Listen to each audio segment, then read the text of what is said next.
Hello, everyone. Welcome to today's episode on Keystone Habits in the Spiritual Dimension of Life. This is the fourth in a series of 5 episodes I'm doing on Keystone Habits. So if you haven't listened to the previous few episodes, you want to go back and maybe start at the beginning of this little mini series where I'm really talking about what is a keystone habit to begin with and why is it important. And then once you understand what it is and why it's important, how can we create some of those keystone habits in our lives? And what are the specific keystone habits, the foundational habits that help us get more leverage in other areas of our life? So last couple of episodes, we've talked about keystone habits in the physical dimension, as well as the mental and emotional dimension. And today's podcast episode is all about the keystone habits of the spiritual dimension. So, you know, the reason I think that, and I don't think that they are necessarily in a specific order. I think that each of us are probably naturally drawn to or stronger in one dimension of life. And what I mean by that is most of us probably naturally gravitate toward one dimension of life where we just seem to have more of it together in that dimension of life than a different dimension of life. So for example, that I think that that's either physical or mental dimension for me. And it would be interesting to really reflect on which, but if I had to pick just off the spur of the moment, I would say physical dimension for me is probably just naturally where I tend to be stronger. And it's just the way I'm wired, right? I tend to just naturally gravitate toward automatically creating good, healthier choice, not perfect certainly, but healthier choices in the physical dimension of life just by nature of who I am. And I think that's why I experienced so much growth in my life when I really became intentional about creating great physical habits in the physical dimension of life, exercise particularly. So, but you might not be wired toward the physical dimension as your natural strength.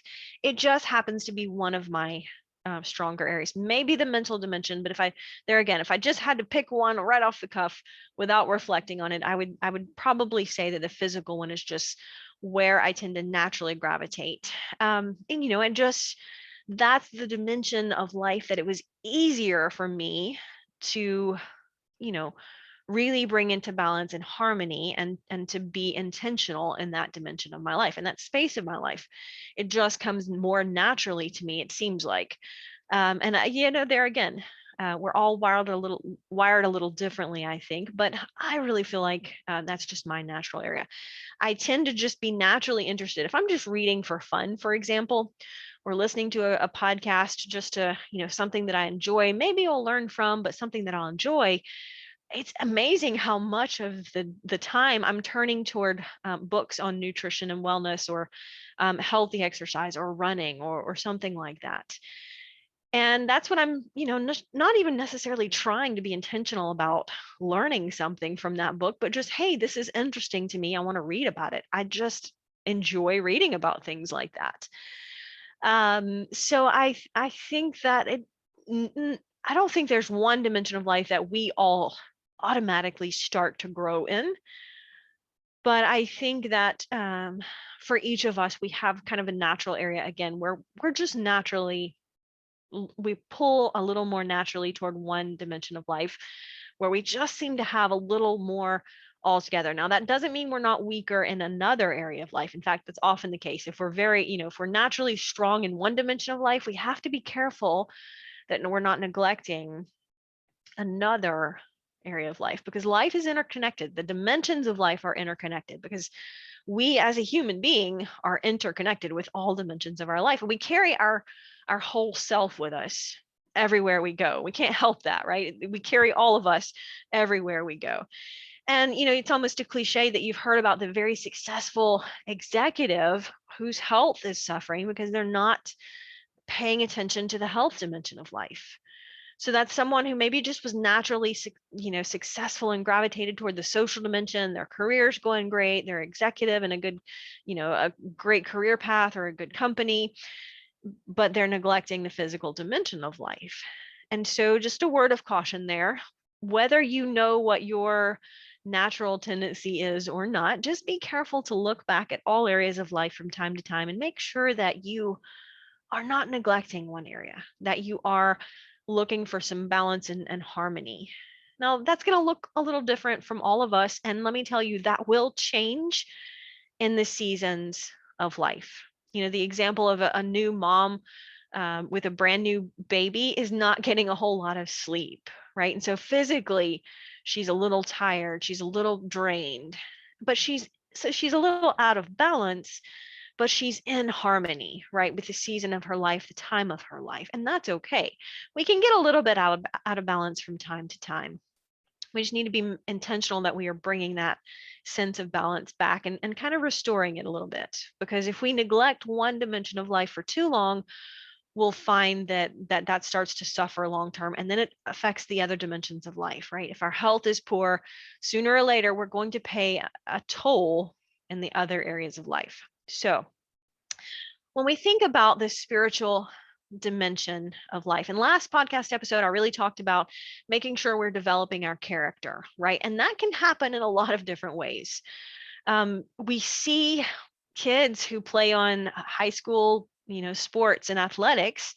We see that really helps them build character a lot of times, right? And it might not be sports, but that's just an example of, at some point we realize that children who grow up being involved in athletics or something like that, that's physical dimension, but it helps them develop the character that they can carry on and hopefully into their adult life. It helps them create some good habits, right? Some keystone habits, if you will. And that's certainly not the only way to develop character, but just one example of a physical activity that can help us grow character.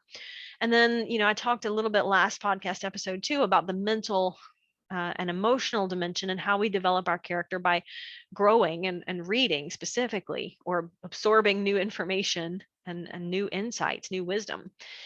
But here's the thing.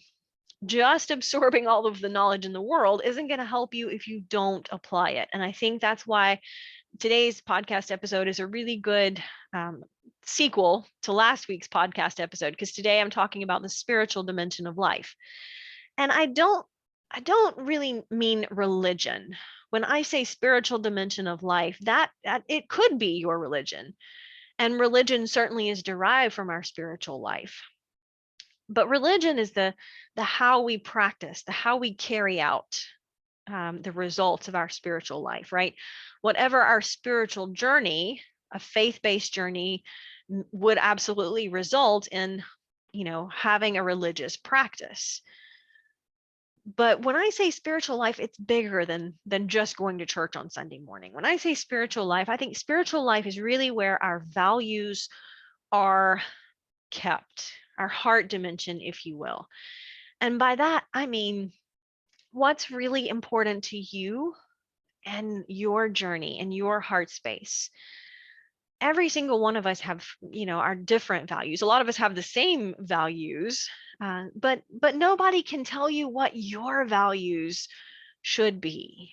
And hopefully you spent some time thinking about your values and intentionally choosing them.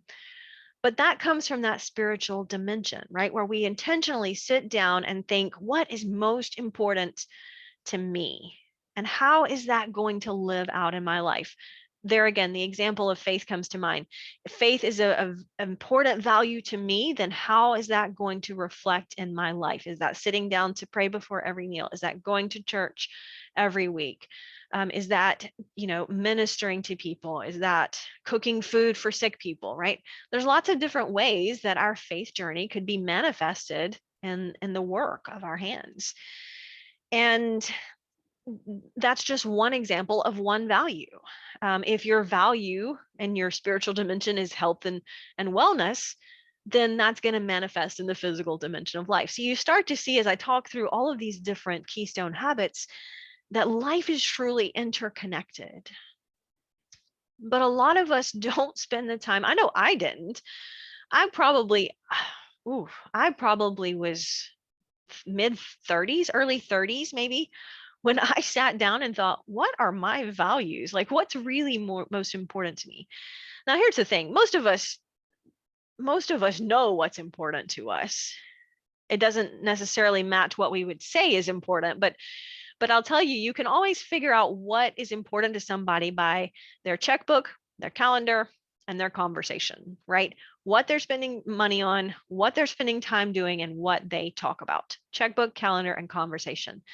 That will tell you all you need to know about what's important to someone. It's just going to naturally reflect from their values.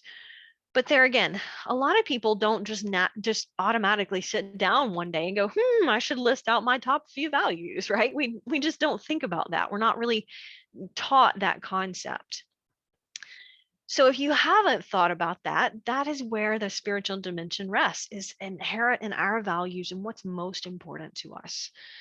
If family is one of your values in your heart space, and that is just part of who you are, then family is so important to you. Maybe it's one of your top values. Then that's going to look like making sure that you always have time with family. You're calling family members, you're intentionally setting dates to have lunch with your family members, or family gatherings. Your house is always where Christmas is held, right? That might be an example of how family is manifested as important in your life. So when we think about a keystone habit in the spiritual dimension, I don't know of a better way to say it. It's not really it's not really a sleek sentence, but I think that the spiritual dimension of life comes down to thought or thinking, intentional thinking, right? Because we talked about just having knowledge doesn't help. It's the application of knowledge that helps us change, improve, and grow. But I think that until we intentionally think about and reflect on our values and our spiritual dimension of life, and where our values are centered and where we're getting those values from, because if nobody else can tell you what your values are, you've got to decide what they are, but only you can decide what they are. But I think that the spiritual dimension of life keystone habit is intentional thinking. When I read a great book, or I read a great quote, I spend some time intentionally thinking on how this applies to my life. What can I do with this piece of wisdom? Right? If I just read it, I've just recognized it has some insight and some value, but until I do something with it, it's not very valuable to me. So I really have to be intentional about, okay, sit down and think about, how do I apply this to my life? If you are a person who likes to journal, this is a great keystone habit, or a great example of how intentional thinking can be manifested in your spiritual dimension. And that's one reason I have my motivational planning journal series, because at some point I realized that intentionally thinking in the first few minutes of my day really helped the rest of my day be successful and run smoothly. And I was accomplishing what was most important to me. But that all started with intentionally thinking, what are my priorities for the day? So, I've kind of followed this basic outline for a long time, years, and I would look for a tool that would help me follow out. It's a very simple, 5-10 minutes, probably not even that. It's 5 minutes. Just a framework that would help me intentionally think into my day, motivationally plan my day, if you will, based on my priorities. And I couldn't find a tool. And so I created one. And, you see, this is my current, there are 6 motivational planning journals in the series. And this is the one I'm currently working in. And all of the pages have the same basic framework, but the quotes change every single day. And so there's a different theme for each one of the journals. There is one on, like, this journal that I'm using, this motivational planning journal that I'm using right now. It's got 60 days worth of pages in it. And the theme for this one is make today extraordinarily amazing. So all of the quotes are really centered around just making the most of today, right? Getting the joy out of today. I heard a phrase the other day on a movie Mac and I were watching, and it was an older gentleman. He was recounting a story from his life. And he said to someone, he said, I've had a good life. He said, I've had a big life. And I thought, wow, that's pretty awesome. How awesome is it to say, I've had a big life? So I just love that phrase. But that's kind of the theme for this journal that I've been currently working from. There's a theme of resilience, which is, again, one of my favorites, although the quotes really speak to rising again after adversity. So anyway, just 6 different themes, 6 different ways that the motivational planning journal can help you throughout your month or your year. And if that concept interests you, I did a whole podcast on my actual 5-minute motivational planning routine. So you don't have to buy the journals. You can go back and listen to the podcast. But if you are interested in journals, you can find all of those available on Amazon, or of course, they're on my website, riastory.com, and look for the motivational planning journals. You can find that. You can even order all of them online right there if that interests you. But there again, you can carry out the practice in your life. What I basically walk you through is just a couple minutes of intentionally thinking in every dimension of your life. So there's a space for, what is one thing I'm going to do today to be healthier, right? That's the physical dimension of life. But there again, this is just an example of my 5-minute morning routine that helps me intentionally think about my priorities, my values. And this is in the spiritual dimension of life. The spirit is, the spiritual dimension of our life in terms of who we are as a person. And absolutely, that could be, faith is a big part of that, and you're in your own spiritual walk. But when I say spiritual dimension, what I'm really saying is that heart dimension where our values reside. And absolutely, faith can be a big part of that. So just think about that. Is there a specific time of the day that naturally lends itself in your day to intentionally thinking? This could be journaling, this could be reflection, this could be using one of my motivational planning journals, but just, are you intentionally thinking? Do you have time and space in your world, in your morning, in your week, where you are intentionally thinking and planning, looking forward, reflecting on things you've learned, things that you wish you hadn't have done, maybe not mistakes, but reflecting on what you could have done differently, what you could do differently next time to get a better outcome, right? Just intentionally thinking about the different areas of life and leveraging that thought, that intentional thinking. And, I heard John Maxwell speak one time, and he was talking about the power of, being intentional and thinking. I think he has a book, Thinking for a Change. And I heard him talk a little bit about this one time, and I got such a kick out of it because he says, I mean, he's a big proponent of intentional thinking, obviously. And he says, he was recounting the story. He said, you know what? Some people ask me, how do I think? And he's like, oh, I've got this thinking chair. He's like, but I don't just go down in the chair and sit and wait for thoughts and profound moments of insight to come find me.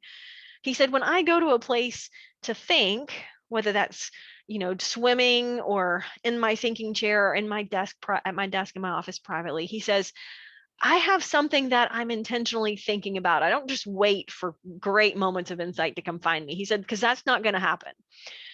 He said, I have something, a problem, a thought, an idea for a new book, whatever it might be. He said, and wherever I go to that thinking place, I already have something that I'm like, oh, I need to think about this. So let me intentionally direct the most powerful organ in my body toward this problem or idea. Because our brain absolutely is the most powerful organ in the body, right? Because it directs everything else. And I would venture to say that most of us are not even close to tapping into our capacity and our potential of thinking and intentionally leveraging powerful thought. And there again, it's just, intentional thought is a discipline. There is no doubt. It's just as much of a discipline as sitting down and reading something every day or exercising every day or eating healthy, because our brains just, aren't necessarily used to being disciplined like that. And you could probably validate this. Have you ever sat down to pray And, it kind of goes something like this. You say, Lord, thank you for this. Thank you for this. And in a moment, you're thinking about your grocery list for tomorrow. And you're like, oh, I really sat down to pray and to come to God with thought. And then suddenly this grocery list just kind of snuck into your brain, right? Maybe it's not prayer for you. Maybe it's meditation. If you've ever tried to sit down and meditate and just clear your head of thoughts, you will find that it's incredibly difficult to do. And you have to develop the discipline to push random thoughts away and focus on whatever it is you're focusing on, whether that's not thinking at all or thinking on purpose. And for me, it's interesting because if I'm running, especially by myself, or even just walking, this is a great time for me to think, because I really have, my body's doing something, and that's a great way for me to just put my body on autopilot, and then my brain can get engaged. But it's incredibly hard to think about one specific thing. And it's almost like I cannot do it while I'm running or walking. If I really need to intentionally think about something really powerfully, I need to stop doing something with my body so that I can leverage the full power of discipline in my mind. And I don't know if everyone is like that. I just find that if I'm just out for a walk or a run, I get all kind of great ideas and great thoughts. They just kind of pop in. It's a great creative time for me. I feel good, blood is flowing, energy's good. But if I really need to intentionally think on purpose about one specific thing, most of the time that doesn't happen when I'm running or walking. I need to just sit down and be intentional about it. Second best place for me on really dedicated thinking is driving. And I don't know why, but driving for me is just really good, dedicated, focused thinking time, right? Moments of insight, reflection, wisdom. What do I need to do with this, right? If I just have something that I need to chew on, driving for me can be just a great way to tap into that intentional thought time. So whatever that is for you, whether it's driving, whether it's the shower, whether it's running, or maybe it's, first thing in the morning, you close your door, spend some time with your motivational planning journal or your intentional morning routine and thinking about each dimension of life. How this is that keystone habit, right? If you get this down, it makes all of the rest of your day go so much better. Because we're really talking about leveraging the power of being intentional, right? Intentional thought is going to lead to intentional actions, which is going to lead to improved results, improved circumstances, and more influence. So I cannot say enough about this spiritual dimension. This keystone habit is intentional thinking. And if you need a tool to guide you in this, check out my journals, riastory.com/journals. There's a couple of resources there that you can go through, or go back and listen to the podcast where I walk you through my morning routine. But maybe you have your own and you've just lost touch with it. Maybe you used to be really good about that intentional reflection time in the morning, and you want to get back to it. So just make sure that you are leveraging the power of this keystone habit.